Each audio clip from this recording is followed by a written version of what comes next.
विपक्ष कह रहा है कि मोदी सरकार के बही खाते में कुछ भी नया नहीं है और यह मिडिल क्लास के लिए मुश्किलें लेकर आया है। लेकिन सरकार क्या सोचती है? कुछ देर पहले मैंने वित्त राज्य मंत्री अनुराग ठाकुर से यह जानने की कोशिश की कि आखिर क्यों सरकार ने टैक्स स्लैब का दायरा भी नहीं बढ़ाया और पेट्रोल डीजल पर ड्यूटी और सेस बढ़ाकर लोगों को झटका दे दिया।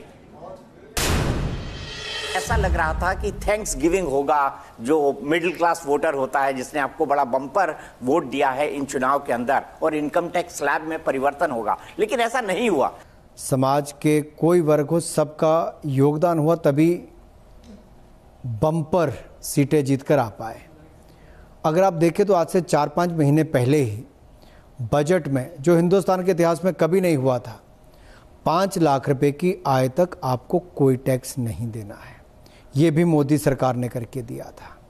और आपके यहाँ पर रोजगार ज़्यादा बढ़ सके, ज़्यादा निवेश हो, तो जो कंपनीज जो पहले 200-250 करोड़ रुपए तक की टर्नओवर वालों को 25% तक टैक्स देना पड़ता था, अब उसको बढ़ाकर 400 करोड़ किया गया।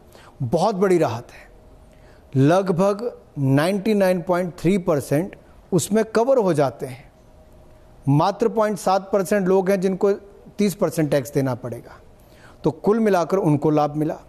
जो हमारे स्टार्टअप इंडिया है, जो हमारे युवा हैं, जो नया कुछ करना चाहते हैं, एंटरप्रेन्योर बनना चाहते हैं, सो कॉल्ड एंजल टैक्स उसका कहा जाता था। फेयर वैल्यूएशन की बात की जाए, इनकम टैक्स के नोटिस की बात की जाती थी।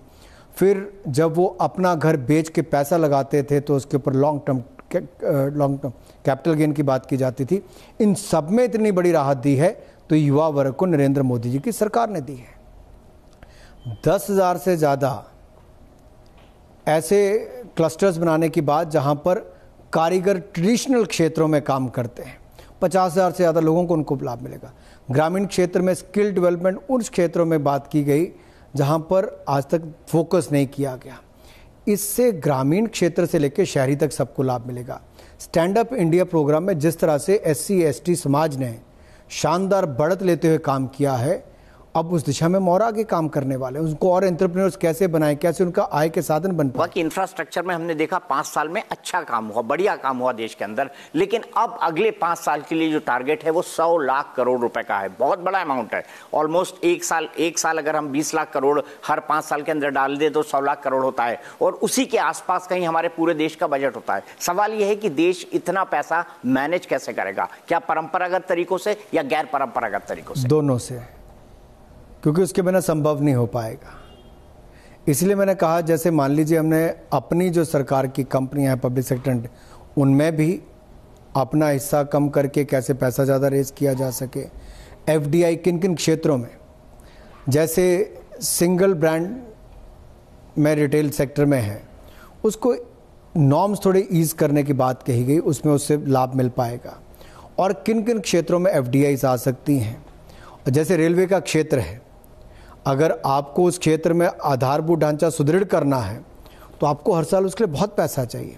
सरकार मान लीजिए 53,000 करोड़ रुपये उसमें देती है, आप बढ़ाकर 60-65,000 करोड़ रुपये कर भी देगी, तो उससे कई गुना ज़्यादा पैसा आपको प्राइवेट क्षेत्र से लाना पड़ता है। इसी तरह से सड़कों में भी है। लेकिन हमने पिछले कुछ वर्षों में बहुत सफलता के साथ करके दिखाया है। डीजल और पेट्रोल में सेस बढ़ाया गया, एक्साइज ड्यूटी बढ़ा गई।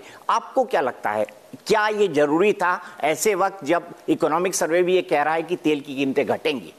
देखिए दीपक जी, 130 करोड़ के देश में जहां आपको गांव-गांव तक आधारभूत ढांचा पहुंचाना है, आपको 1.5 लाख से ज़्यादा हेल्थ एंड वेलनेस सेंटर बनाने हैं, आयुष्मान भारत जैसी योजना को सुचारू रूप से लागू करना है, नए एम्स, IIT ये सब बनाने हैं, 1.25 लाख किलोमीटर की ग्रामीण सड़कें आपको PMGSY में बनानी है, नेशनल हाईवे पहले से ज़्यादा बनाने हैं, गंगा की सफाई के साथ साथ बाकी नदियों को साफ करके पानी, हर घर जल की बात।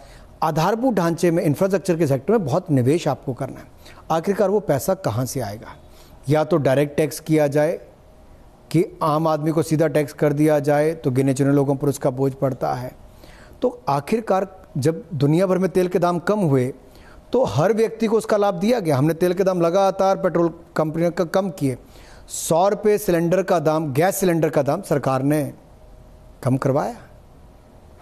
तो ऐसा नहीं है जहां जहां लगता है कि उचित पैसा रेज करने की आवश्यकता है जिससे भारत का विकास हो। नए भारत का निर्माण कैसे होगा? आखिर हमारे बच्चों के पास अच्छी शिक्षा नहीं होगी तो क्या होगा? अच्छी स्वास्थ्य की सुविधा नहीं होगी, बच्चे कुपोषण का शिकार होंगे तो कहां आगे बढ़ पाएंगे? स्टार्टअप इंडिया को बल नहीं दे पाएंगे तो भारत आगे कैसे बढ़ेगा? ये पैसा कहीं ना कहीं से तो आएगा। मैं एक आखिरी सवाल आपसे जानना चाहता हूं। हाल ही में पश्चिम बंगाल से एक मामला निकलकर सामने आया है जहां पर सेंट्रल स्पॉन्सर्ड स्कीम थी, उसमें टीएमसी के लोगों ने कट मनी ली। ये बहुत गंभीर बात है कि जो गरीब के विकास के लिए पैसा दिया गया था कि उसको 2 कमरे का मकान मिल जाए, 1 कमरा बन जाए, सिर ढकने के लिए पक्की छत मिल जाए, उसमें से भी कट मनी। क्या सोच है ये? और ममता जी के नाकों तले ये सब हो रहा था। और देखिए कि मुख्यमंत्री को इसका मतलब ज्ञान था और अब ये कह रहे हैं कि वो पैसा वापस करें। मुझे लगता है उनको इस्तीफा दे देना चाहिए। आखिरकार इस पे कोई गंभीर कदम क्यों ना उठाए जाए? आखिरकार ये पैसा किसका है? उस टैक्स पेयर का है जिसने देश को आगे बढ़ाने के लिए अपनी ईमानदारी की कमाई में से देश के खजाने में टैक्स दिया और सोशल सेक्टर में लाभ देने के लिए, यानी कि गरीब लोगों के उत्थान के लिए पैसा दिया गया, उसमें से भी कट मनी खाई गई। इस पे उचित कार्रवाई बनती है। तो आप कह रहे हैं कि आने वाले समय में इस विषय पर जांच हो सकती है? हिंदुस्तान के 1-1 रुपए पर अगर कोई चोरी करता तो निश्चित तौर पर उस पर जांच होनी चाहिए। लेकिन बात ये है कि जो लोग पहले शारदा, नारदा और चिट फंड घोटालों के पैसे खा गए, वो अब कट मनी तक उस लेवल पर भी उतर आए, तो ना जाने इस सरकार में कितना वहाँ पर खाया गया होगा। केंद्र की स्पॉन्सर्ड स्कीम्स में से कितना खाया गया, तो राज्य की स्कीमों में से क्या क्या होता होगा, इसकी तो आप मैं और कल्पना ही यहाँ बैठ कर नहीं कर सकते।